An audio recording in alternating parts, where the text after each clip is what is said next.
For those that don't know me, I am Richard Balfour. In September, I had the privilege of joining members from Johnson's Ferry and Chattahoochee Baptist, as well as from other churches around the country, really, in going to North Africa. Now, something different about where I went, I can't tell you publicly where the country was. For the safety of the believers, you will only hear me either publicly or online mention North Africa. And we don't usually experience that here in this country, but there are believers there, and for their safety and security, we will not be naming their names. We will not be telling where this specific country is. The country, North Africa, is very beautiful. I got several pictures here. I tried to whittle them down from the 5,000, I think, that was taken from our group. It's very much, honestly, like the Central Valley of California or even northern Arizona, if you've been to either of these places. It's a very arid climate. In fact, when we were there, some villages had no water due to the lack of rain. It just hadn't rained. The local officials would only turn the water on for a couple hours, and you had to be ready during that time to get all your water for the day or however long. And if you weren't ready, you didn't have water. The people are very hospitable. Southern hospitality definitely extends to North Africa. Visitors were treated as honored guests.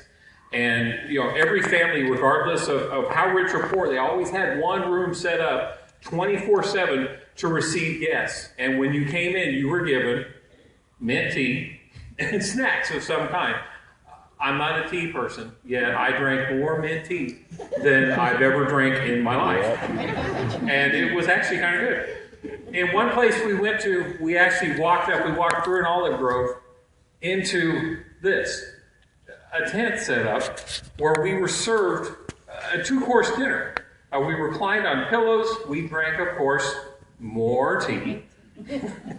Served a full 2-course dinner. You almost felt like you were in a movie for a minute. And that's just how they treat guests. You're always treated the same way. Now, this next page, this is actually what we did. This was our project. We delivered school supplies to children.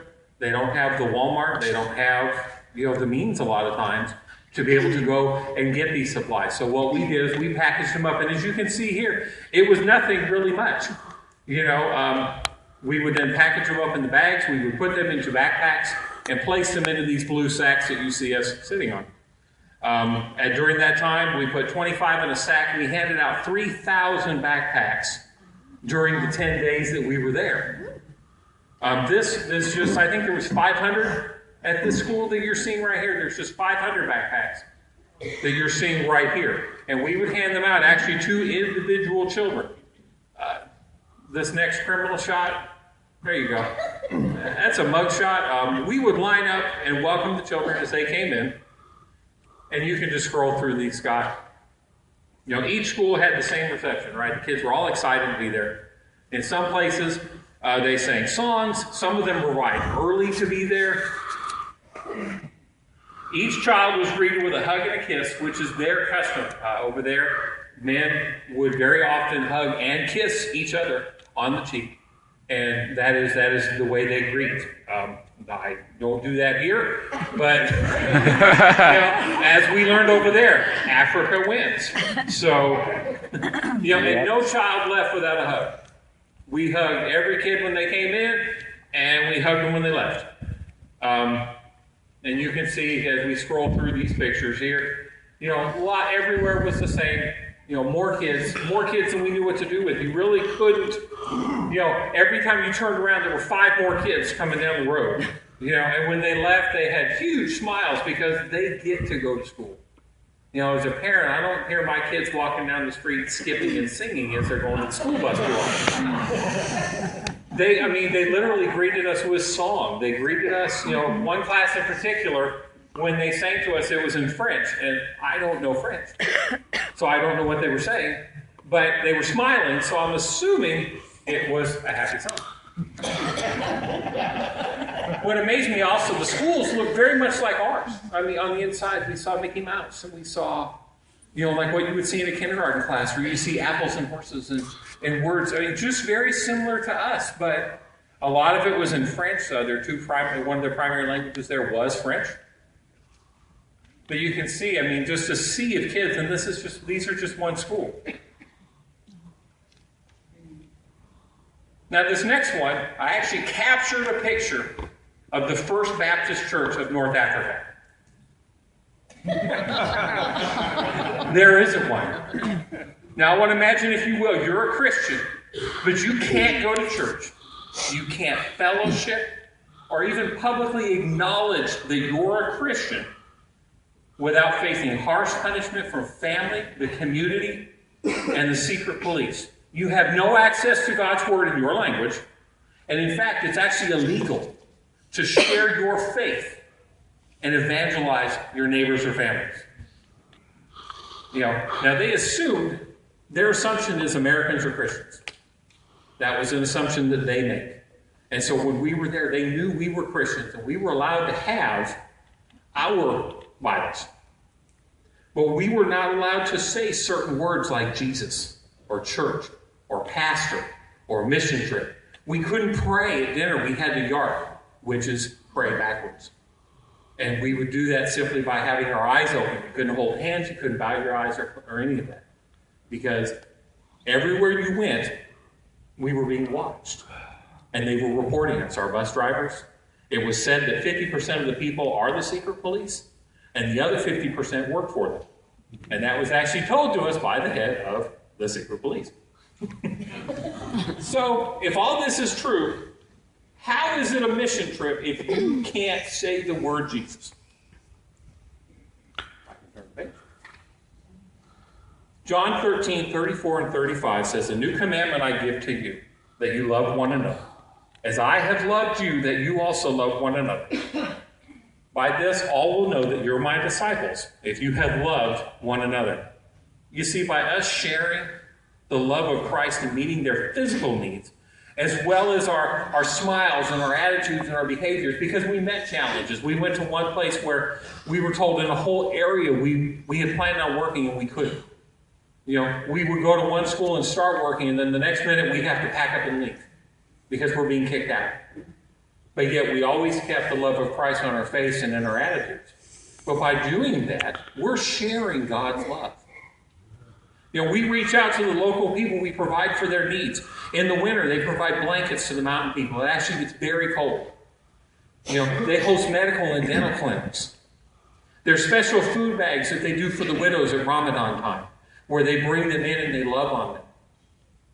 And, of course, what you saw here, the school bags that we do. All of this is our way to show that we love them. And then they ask the questions, why? And then the door comes open for Christ to be honored and glorified. But the people there, they're not free to choose. They're assumed at birth that they're a Muslim. But yet, and I'll ask the guys, I have a couple friends that were with me, we never saw anybody stop and pray when they didn't call to prayer. Did you guys? No, not one time. And you heard the loudspeakers go off at the mosque, but not one time did we hear anybody stop what they were doing and pray. The prayer we have is that one day they will have the freedom to choose. And we will be there to make sure that they know that Christ loves them. There are Christians in North Africa, but any Christian we met, we were not allowed to acknowledge them in any way out of fear of what would happen to them. We were told that this shop was owned by a Christian pastor, but yet the only thing we could do, because the people standing there were locals, and if we would have said something to him, they would have reported him in a minute. The only thing we could do was support him and buy something. I think I bought a Coke. That's all we could do for this poor guy. So what? As my connections teacher used to say all the time, so what? I flew to Africa, got to see Paris for 20 minutes. So what?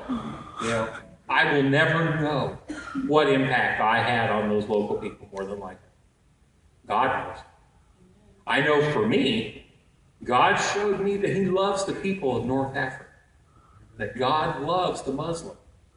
So often here in this country, all we hear about Muslims is 9/11. Is this terrorist attack or a beheading or whatever. But yet what I saw blew my mind. What I saw was a people who were very loving and hospitable. Give you the shirt off their back in a minute. Parents who love and just want to provide for their kids, just like I do. But most importantly, God showed me the huge need for Christ. And the other thing, I was personally convicted. Here, I'd flown 5,000 miles, and I was hugging and kissing and loving on perfect strangers. When those who know me know that that's not something I do naturally here at home. That's just not me. But yet I flew 5,000 miles to do that. Food for thought. So you might be asking yourself, how can you help? Well, one, you can pray. If we can go to the slide. This is a local school, and I don't think you guys were there yet. I'm not sure. This school is run by ISIS. That is the same group you were hearing about on the news. What they do is they have a school where they offer scholarships to poor families to send their children. What they're really doing is brainwashing and beating these children to get them to do what they want them to do. This is here right now. You will not hear this on the news. We need to pray that that school is shut down. Because those kids right now, there's about 500 kids that live there. The other thing we can do is we can give of our time, our treasure, our talent. And the other thing we can do is we can go. But you might be asking yourself, am I qualified to go? We have a very rigorous qualification standards for going. Only the best of the best. Can you smile? Can you hug and love a child? Can you hand out a 1-pound backpack to a happy singing child? Now, if you can do that, congratulations, you're qualified. If I can do it, guys, anybody really can. I'm truly grateful for the opportunity to be able to represent Christ and represent Summit in North Africa. And I just want to thank you for your time this morning.